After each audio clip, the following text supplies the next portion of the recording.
All right. First question. I'm going to ask you two questions now. The first one is there a such thing as business ethics? Oh, sure. What does it mean? I can tell you what it means for me. Yeah. Okay, and I'll give you an example. We're at the facility. Sure. Right?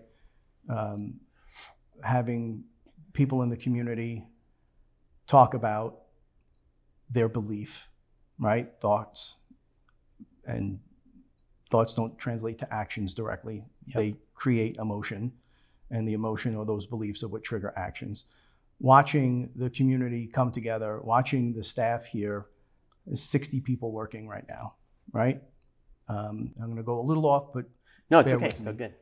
There was a time in my life where when I had big meetings here with elected officials, or it wouldn't be here because this was predating it, but in any venture I've been in many of them over the years, and you set up a big meeting and you are really methodical about it, and someone on staff or someone somewhere in that ether does something that's you believe a poor reflection on you, mm-hmm.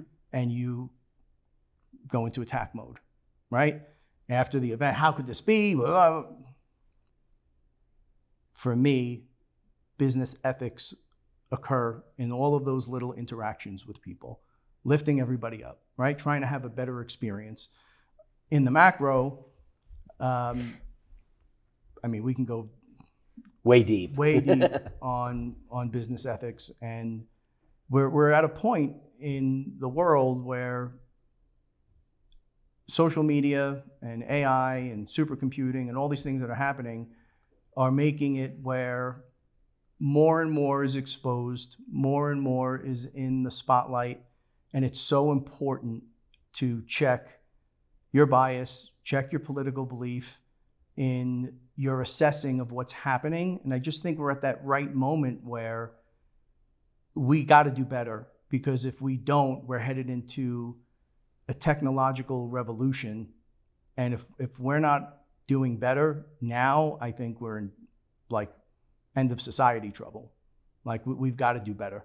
So on the macro, I can never see myself being, that cutthroat killer business person. I know how to execute, and I know how to pull those pieces together. But I don't have a drive or a desire to be the biggest or the best, or that's all abated. Now I just want to do better.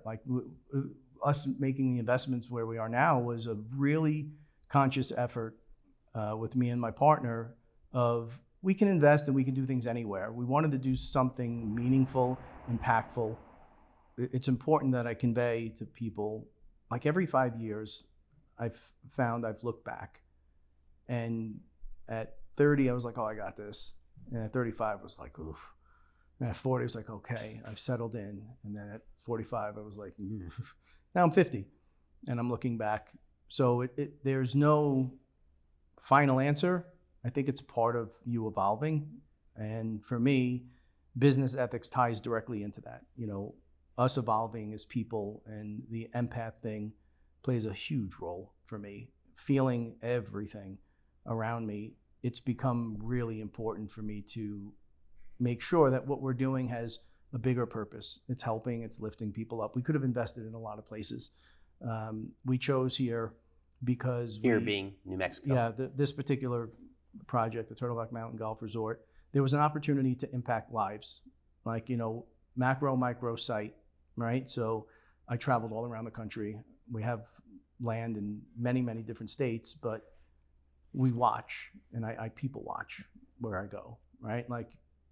I can sit at a shopping center for 2 hours and tell you every single thing you need to know about operations, sales, culture, same thing in a community. And we found that there was a yearning for something bigger. People were looking for hope. People were looking for opportunity.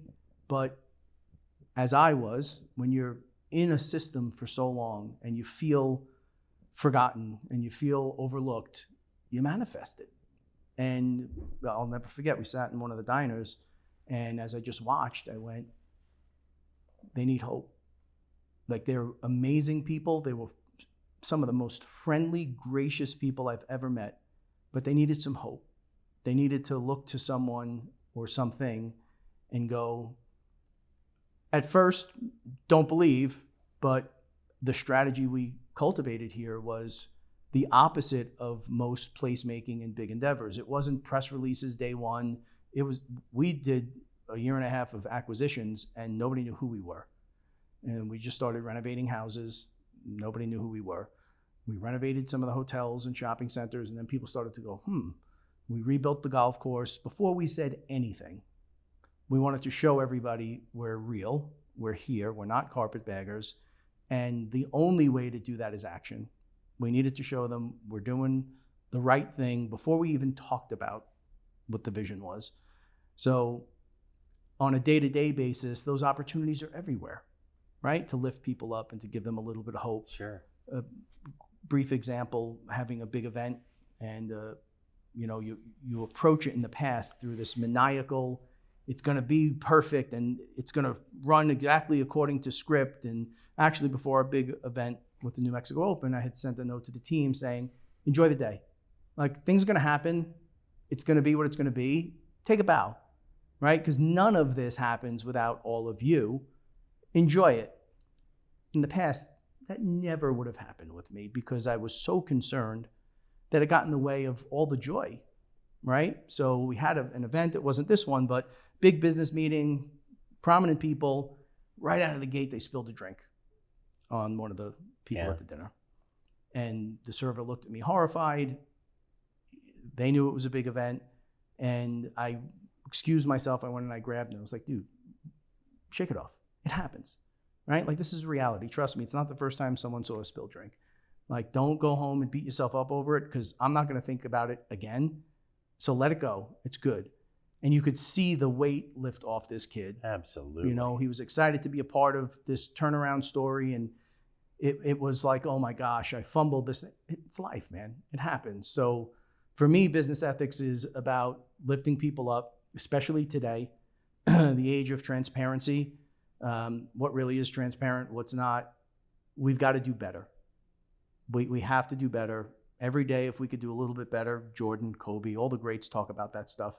If we can improve ourselves a little bit every day and set that example and lift people up, that's what business ethics means to me. Now, there's a bigger corporate piece to that. Sure. And probably why I'll never swim in those waters. It's just not for me. I understand you have a fiduciary to the bottom line and publicly traded companies and all those things. But I think business ethics is critically important now with social media and AI and quantum computing and all the things that are going on. We're setting the world on a different course, and we better be damn sure it's the right one. Did that answer the question? I think you nailed it. I mean, I really do. Because I think everybody thinks about business ethics as, did I do that deal ethically? Forget everybody else. Did I break the law? Did I break a common code? And you look at it, James Prendamano, look at it differently. Am I lifting people up? Am I being a better person? That is ethics, but it deals even deeper, right?